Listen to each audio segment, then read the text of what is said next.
네. 사고로 아끼는 1 호차를 폐차하고 이제 새 자전거를 조립하려고 하는데요. 이번에 그 사고 처리하면서 느낀 건데 그 사고 보상 처리에 있어서 자전거 구매 내역하고 영수증이 엄청 중요하다는 걸 몸소 체험했거든요.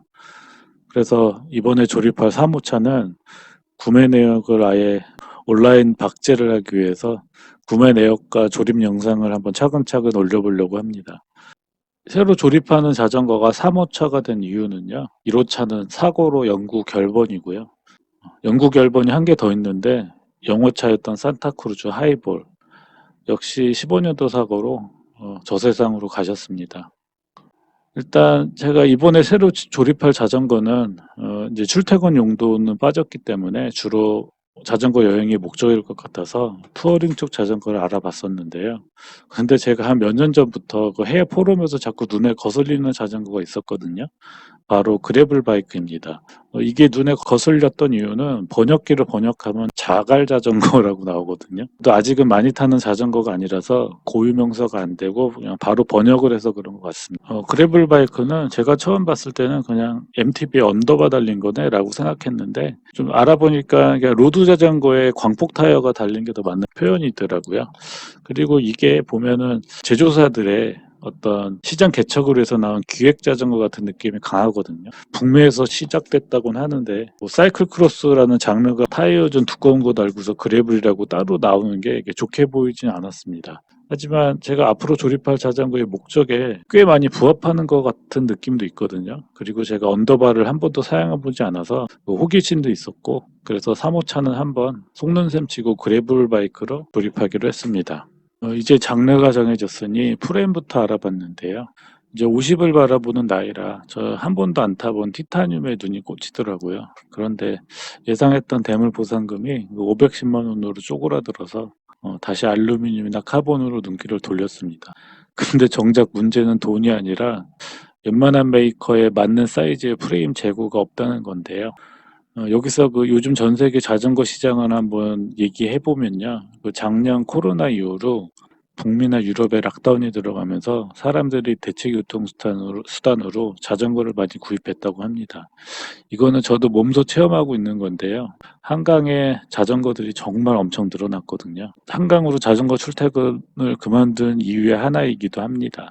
하여튼 이런 상황이 어떤 시장의 관심이 이제 고급 자전거까지 시장 수요가 늘어나면서 자동차 같은 반도체 이슈가 없음에도 지금 전 세계적으로 자전거하고 부품의 재고 부족 사태가 계속되고 있는데요. 웬만한 건 돈이 있어도 구할 수가 없는 그런 상황입니다. 하필 이럴 때 자전거 사고가 나서 새로 조립하려고 하니까 좀 막막합니다. 여튼 이 재고 부족의 사태에서 열심히 헤매고 있는데 그 GCN이라는 그 유튜브 채널에서 그 리블이라는 영국 회사에서 그래블 SL이라는 자전거를 소개하더라고요. 그 영상을 보니까 새로 나온 자전거면 재고가 있겠구나 하고서 사이트를 한번 들어가 봤습니다. 일단 프레임만도 판매를 하고요. 웬일로 또 글로벌 배송을 하더라고요. 우리나라까지 직배송이 가능했고 그리고 가장 중요한 L 사이즈 재고가 있었습니다.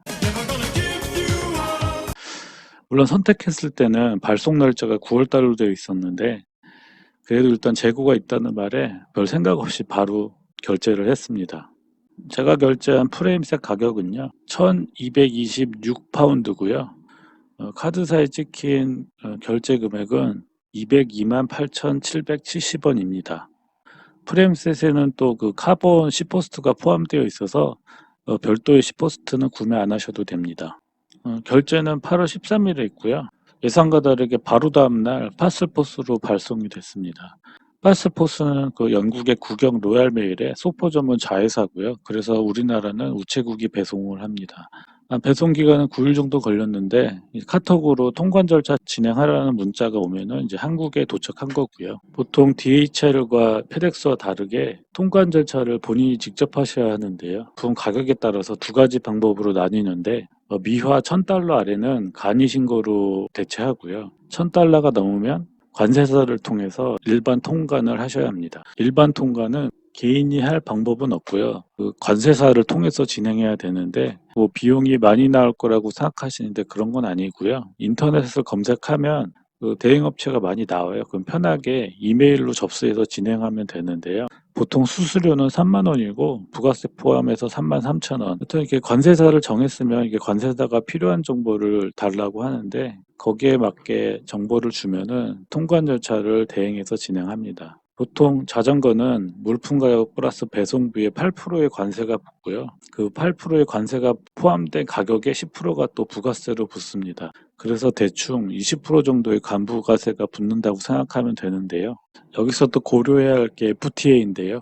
영국하고 우리나라는 EU에 있을 때부터 FTA 체결 국가라서 원산지 증명만 하면은 그 관부가세 8%를 면세받을 수 있습니다. 그러면 부가세 10%만 납부하면 되니까 거의 관부가세가 반으로 줄어드는 효과라서 적용할 수 있으면 적용을 하셔야 합니다. 적용을 받으려면 일단 제품이 영국산 제품이어야 하고 그거를 증명할 서류가 있으면 되는데요. 이 서류는 뭐 다른 게 아니라 인보이스에 FTA 문구와 함께 사인만 들어가면 가능합니다.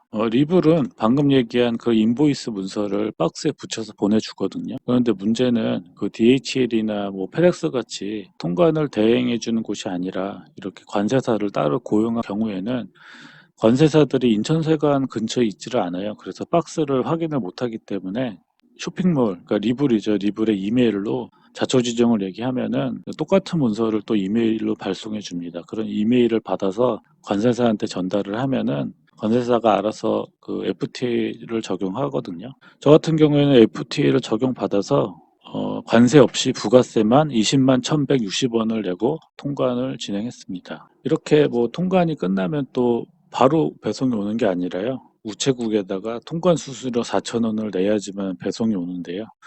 이 통관 수수료가 어디에 쓰는 건지는 저도 잘 모르겠어요. 통관은 내가 직접 한 것 같은데 여튼 뭐 금액이 안 크니까 그냥 지불하시면 되고요. 전체적인 통관 기간은 저는 한 3일이 걸렸던 것 같은데 이거는 관세사가 요구하는 문서를 얼만큼 빨리빨리 제공하느냐에 따라서 다른 것 같으니까 참고하시면 되겠습니다.